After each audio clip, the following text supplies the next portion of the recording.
What's up, tribe? How you guys doing? Hey. We are here for the Real Housewives of Dubai, Season 2, Episode 4, I believe we're on. All right, let's get to it. Sorry, y'all, I ain't had my light on. Come on in, you guys. My eyes are watering. Uh-oh. Somebody just sent me a cash out. Oh, thank you. Thank you. Okay.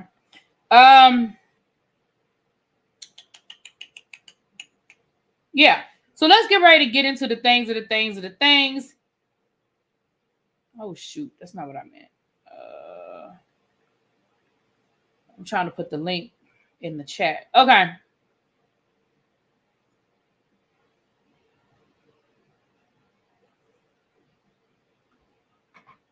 So we pick up where we left off. We are seeing that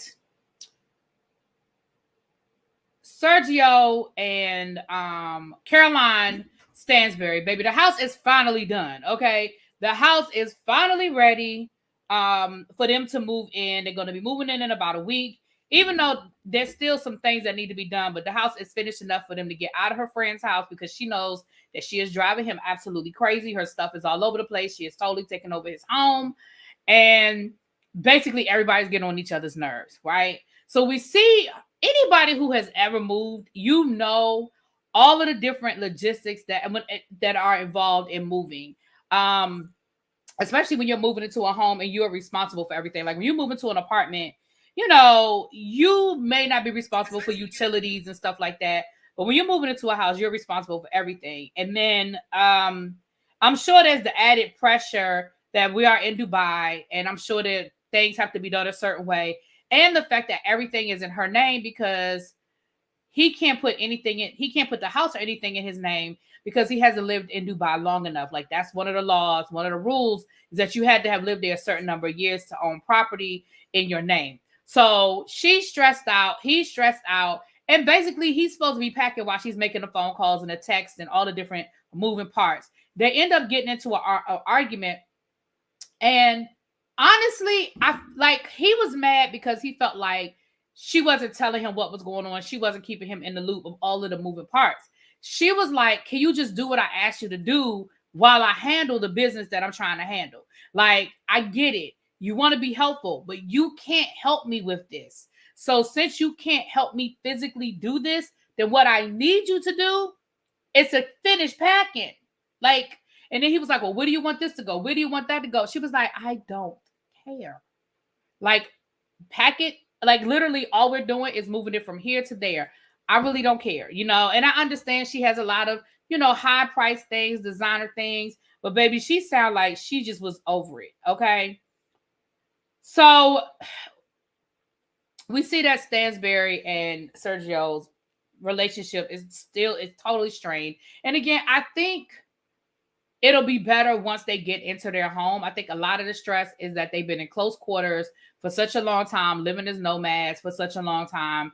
And I think both of them will feel better when they're in their own space, in the comfort of their own home. I think that's a big part of what's going on with them now.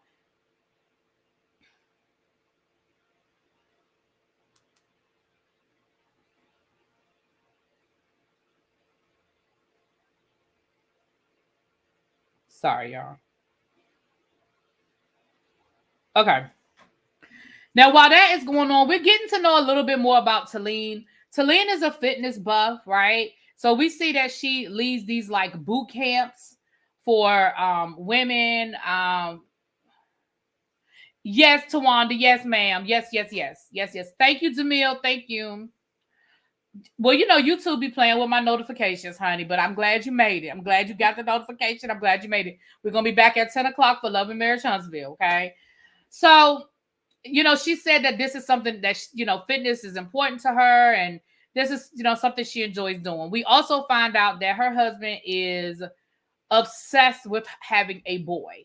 He is obsessed with them having a boy, and she is like, he is stressing me out. Every chance he gets, he brings up a boy. And it doesn't sound like she's in a rush to have another kid. Now, I don't know if she's totally shut down to the idea or if she's just kind of like, we got 2 young kids right now, and I need a minute. But the clips they showed, they literally showed him asking like every 5 minutes, even to the point where her mom was like, girl, does he do this all the time? And she was like, yes, all the time. Now, while this is going on, child, Chanel Anon, hope I said that right. She is going to, I guess, like a forensic dentist, so she can get find out how old she is. Because remember last season, she doesn't know how old she is. And she thought she was a certain age, but then she said she found out that her mother was actually older than what she thought. So then that really kind of threw her off. Like she really, truly has no idea how old she is. So she's getting, I guess, a picture, like a, I guess a forensic, that's the best I can come up, like a carbon footprint type thing to find out how old she is. So Stanbury came down there. Caroline Brooks came down there with her for them to go through this process together. So while she goes in the back with the dentist, Caroline Brooks is talking to Stanbury. And Caroline Brooks finds it absolutely stunning, right? That one, that her and Stanbury are actually in a place now where they can sit in a room and have a civil conversation and not be ready to go at each other's throats. But she's also sort of what's the word I'm looking for? She's sort of surprised at the fact that Caroline Brooks and her have sort of fallen out. She said, look, we're at a point where, you know, we talked, but I really didn't walk away from that conversation with any sort of resolution, with any sort of, you know, I didn't feel better walking away from the situation, the conversation that I did walking towards it. And at this point, I'm cool. Like I can be cordial, you know what I mean? But you know, at this point, I don't know where I want to do. I don't know if I'm even interested in moving forward with a friendship with her, because I just don't know I'm just not understanding what she got going on. Like she just got too much going on. And so, you know, Brooks is definitely, you know, surprised by that, right? But she's also she finds it funny as well. Like, okay, well, you know, we really went through all the stuff that we went through last year just for you and Brooks to not even be cool anymore at this point. We see where we get to spend we had this scene with Brooks and her son. Now listen, I try not to really get too much into, you know, the younger kids. Like the teenagers, I have more of an opinion. But the younger kids, I try my best not to get too much into it. And she says that her son is sort of going through a phase, but he was coming off very bratty. Like he was talking to her assistant / his babysitter real crazy to me. And then he was talking to her real crazy. Like she was like, what do you want for your birthday? He was like, I don't know, ask her. And she was like, why do I need to ask her? He was like, because that's her job, or something to that effect. And then she was like, don't do that. That's rude. Don't talk to her. You know, don't talk to her like that. Like she did correct him, but he was laughing. Like he thought it was funny. You know, she said, well, he's sort of at that age. He doesn't want to cuddle with me anymore. He doesn't want mommy's kisses. And he's just kind of going through. And then at a certain point, like he hit her with the pillow. And again, when we're playing, it's cool. But she was actually trying to correct him and tell him to stop doing something. And he hit her with the pillow. Like, not only am I not going to stop doing it, I'm going to hit you too. You know, I didn't find it cute, right? I get it that kids go through phases and kids go through, but like he kept doing it. Like, girl, you needed to pop him. Now, I know everybody don't believe in that. I know that we're in the generation of gentle love and gentle parenting and timeouts and all of that. And maybe that's why I ain't never had no kids, because I ain't no timeout kind of girl, okay? Dude, I wish a kid of mine would hit me. I don't care if it was with a pillow. I wish a child would hit me. And then after I told him to stop, don't do that, he did it again.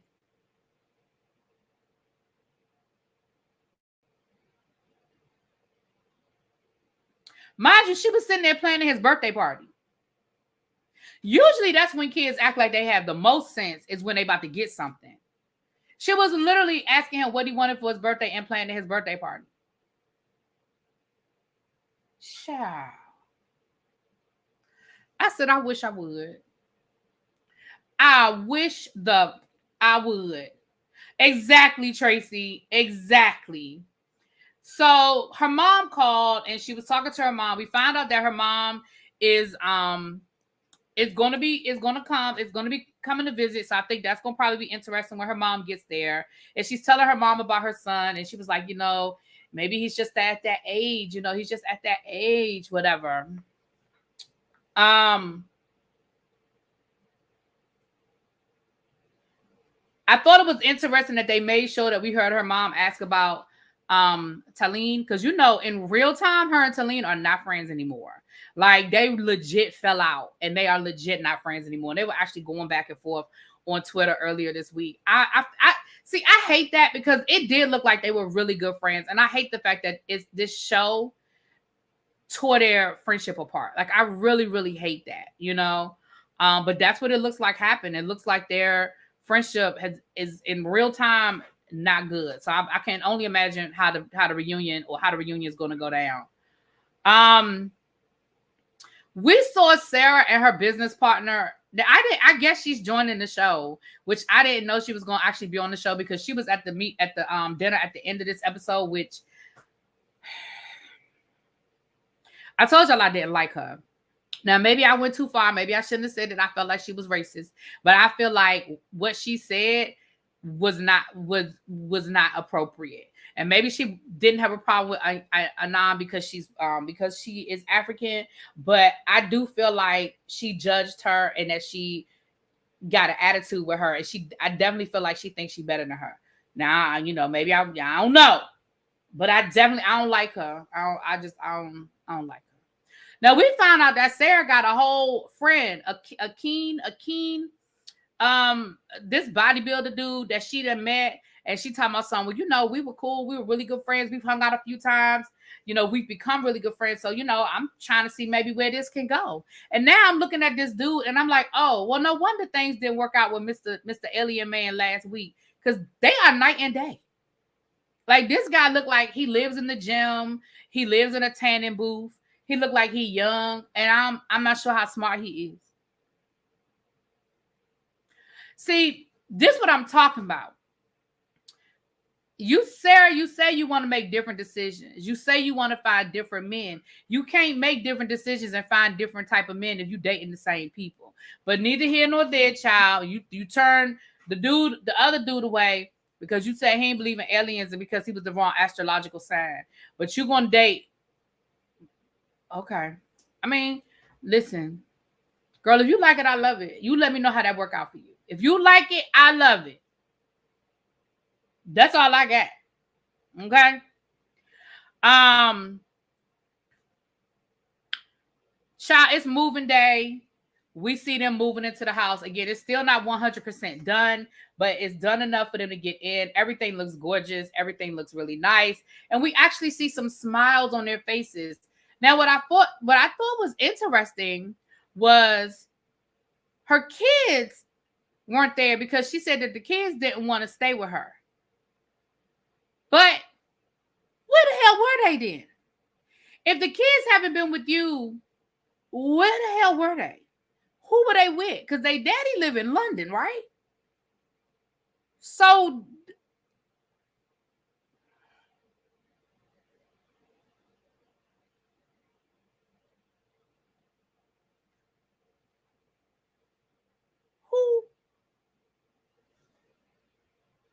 excuse me, who were they with? Okay.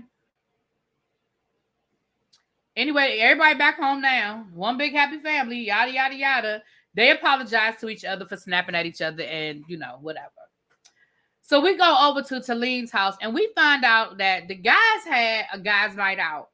Now, it was filmed, but I guess the scene wasn't interesting enough for them to actually put it on the show. But what we did find out was that Sergio was complaining about Caroline's kids and how Caroline's kids talk to him, which I found to be very interesting, that he, feels like, that they don't respect him and they talk to him, any kind of way. And so, Talene's husband was telling him, and you saw the scene where the husbands basically were telling him, listen, you're going to have to put your foot down. Like, you have to let them know that that's not cool. They can't talk to you like that. That's not acceptable. And, you know, but the problem is he's already allowed it to happen. Like, this has been going on for a couple of years now. You can't, it will be very, very hard. This girl is getting ready to graduate from high school. You can't, again, I keep saying you can't. It will be very hard to reverse that. So Talene was like, you know, I'm glad you gave him some really good advice. You know, I hate that for, you know, for Caroline. You know, me and Caroline are actually, you know, building a friendship, you know, and, you know, maybe I'll talk to her about it. Now, when she said that, in my mind, I was like, girl, hell no, you don't need to talk to her about it. No, no, no, no, no, no, no, no, because you don't know her well enough to get involved in that. Right. I agree, Casey. Carolyn allows it to happen. I agree. But I was like, no, no, no, no, no. You absolutely don't need to get involved in that. You don't know her well enough. And when it's dealing with her kids and her husband, that's not it. So Ayan is having a queen's dinner. Now, it's funny because when Caroline Brooks was getting dressed, her son handed her a tiara. She was like, I'm not wearing that. That's tacky. And it was funny because everybody showed up. Well, not everybody, but Stanbury, Brooks. No, wait a minute. Hold on. Lisa said it was tacky. Brooks,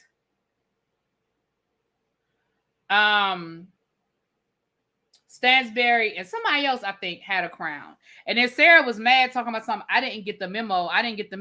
Sarah, you know you wouldn't have worn no crown because you would have been like, oh my gosh, this is so pretentious. I would never do this. I would never wear a crown. Oh my gosh, this is just so... Girl, you know you wasn't going to put no crown on. So we get there, and they're at the hotel. The dinner is at the hotel where Beyonce had her show child.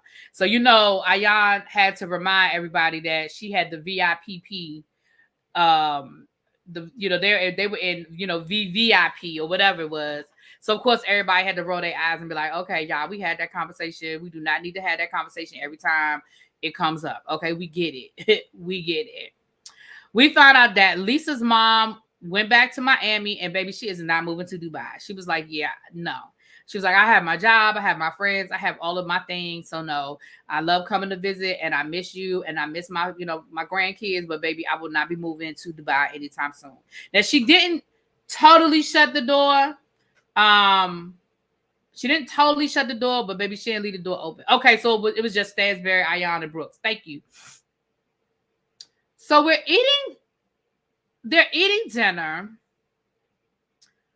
and, you know, Ayan lets everybody know, thank you so much. I really appreciate you guys. You know, I think all of you guys are queens to me. And Brooks is more so Brooks than Stansbury. Like, clearly there's tension there. You know, Brooks was like making little funny faces, you know, where Ayan was, you know, giving Brooks, you know, saying something nice about Stansbury or whatever. Now, Stansbury is doing what Stansbury does. Child, she's sitting over on the side like she is just not bothered by it. Because her thing is, listen, I can coexist with you. We don't have to be friends. We don't have to be none of that. I could coexist with you. That's it, and that's all. So Ayan said, listen, I feel like there's tension in the room between the two of y'all, and I need us to figure it out. And of course, both of them were like, no, I'm fine. We're good. Child, something is definitely wrong with Brooks. Which somebody was telling me last week that she said that she, you know, she wanted to be the villain. Well, congratulations. I don't think that's it. I think that's her now coming back, knowing how the season played out. I think she really was going through something. I think she really was jealous of people's relationships. You know, again, it's that very elementary school thing where if I'm not friends with them, you shouldn't be friends with them. And if I'm, you know that something happened between the two of us, so you should have my back. Like, it's that very elementary school, you know, situation. So Ayan played this game where she wanted them, you know, who was a queen to you and why, right? So they're going around the table, and, you know, at first everybody is saying nice things about, you know, nobody was really saying anything about Stansbury at first, right? Somebody said Brooks. Somebody, said Ayan. Somebody said Sarah, right? I ain't gonna get into who said what about who because I think it's all bullshit. Because whatever. But Ayan said Stansbury. Baby, why she do that? The minute Ayan said Stansbury, baby.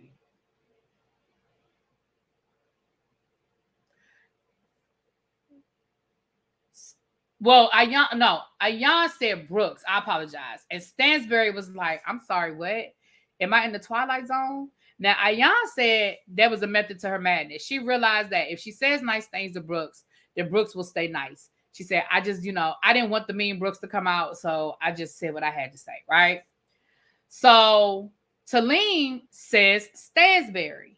And she starts talking about, I know we started off rocky, but I really feel like that we're building a friendship and we're in a better place now. Baby, the look on Brooks' face, baby. Brooks felt some kind of way about that. You could tell she was in her feelings and you could tell she was pissed off. So again, like I said, I don't remember who else said what, because again, I just feel like it's just all BS, to be honest. Especially after Ayan said, I only chose Brooke so she wouldn't get mad, child. That's how I said, well, none of this really means anything, child. So when they got done doing that, Talene says, Stansbury, can I talk to you for a minute off to the side? Now, let me tell you something. It was in that moment that solidified the fact that I like Talene. Because she could have turned that into a whole Housewives moment, especially being a newbie, especially being, new on the show, trying to find her footprint. She could have turned that into a whole moment. It definitely would have been a highlight reel moment, right? But she pulled Caroline to the side and said, listen, my husband went out with Sergio and Sergio was expressing, the fact that he feels a little, want about his relationship with the kids. He feels like, that they just don't respect him. And, I just wanted to let you know what was said. Maybe y'all can talk about it. And here's why I like Stansbury. Now, I know some of y'all don't like her, and I know it goes back to Ladies of London. Child, I never watched Ladies of London, so I don't know nothing about her from Ladies of London. But let me tell you why I appreciated Stansbury in that moment. Because Stansbury was pissed, but she was pissed at Sergio, and she didn't take it out on Talene. She could have very easily got an attitude with Talene and been like, well, why are you telling me? Why are you bringing that up? That's my private business. That's between me and my husband. This don't have anything to do with you. She could have went 5 different directions with that. But she didn't. She was like, well, she did let her know, well, listen, I always thought that, I thought that Sergio and my kids were cool. He has that relationship with them, but thank you for letting me know. And she was like, I'm pissed at Sergio. I'm not pissed at Talene. So they go back over to the table and Lisa, excuse me, y'all keep wanting to say Caroline Brooks. Lisa feels some kind of way because Lisa wants to know what the conversation was about. She just being nosy. And she wants to know what the conversation was about. Now, all of them, to be sure, let's be clear. All of them wanted to know what the conversation was about. Hell, if I was at that dinner, I would wanted to know what the conversation was about. You know what I'm saying? If I had watched that dinner, I wanted to know what the conversation was about. However, you have to respect the fact that Talene went out of her way to take Stansbury to the side to have the conversation. Now, let's be clear. Before it was all over said and done, y'all would have all known what the conversation was about. Because all Brooks had to do was call Talene. Talene would have told Brooks, and then Brooks could have told Ayan, and Ayan would have told, Lisa. However, in that moment, right? Right. Lisa definitely was doing too much. So Lisa gonna ask Talene. And Talene was basically like, well, that was between me and, Stansbury, And Lisa kept asking. So finally Talene was like, why are you so worried about it? Why do you keep asking? Why are you worried about it? It was private. It wasn't your business. And then Lisa was like, bitch. She said, whoa, bitch. She was like, yeah, I said, bitch. Now, see, here's where I have a problem. First of all, that wasn't even worth you coming at that woman out her name. That's number one. Number two, she let you know, don't call me that again. See, some people wouldn't have taken offense to it. Some people would have been like, girl, whatever. But clearly that word bothered her, and she told you it bothered her. So you felt like you were going to repeat it and basically tell her, yeah, I said it and I'll say it again. Then you told her, well, that's a bitch move that you pulled. So now, and it was funny because Talene was like, nah, that's two. She was like, yes, two and it's three. I'll say it again. That was a bitch move. I'll say it again. See, you was asking for Talene to smack the shit out of you. You was asking for that. Again, it all boils down to you just being nosy. You just wanted to know what was said. I could see if Talene had really done something rude or obnoxious. I could have even seen if her answer was rude and obnoxious. I don't think her answer was any more rude than your question. Because if I wanted the table to know what the fuck I was talking about, I would have said it in front of the whole table. Now, I get it. It's a reality show. I get it. I understand. But again, like I said, in true reality show fashion, baby, everybody would have known what happened. Everybody would have known what happened in 0.2 seconds. So that was pretty much the episode. I mean, honestly, the episode really wasn't, it wasn't unexciting. I won't say it wasn't a boring episode, but it wasn't like you had a whole lot of boom, boom, booms in it, right? But with that being said, that was pretty much it. Like I said, I ain't gonna drag it out because that was all they talked about, child. But we'll be back at 10 o'clock for Love and Marriage Huntsville, child. I'm trying to get y'all this content before I go. And I'm gonna upload some pre-records. I'll probably upload the pre-records for tomorrow and Monday. So that way I have some stuff, Okay. All right, y'all. I see y'all in an hour and a half. Come back for Love and Marriage Huntsville. Peace.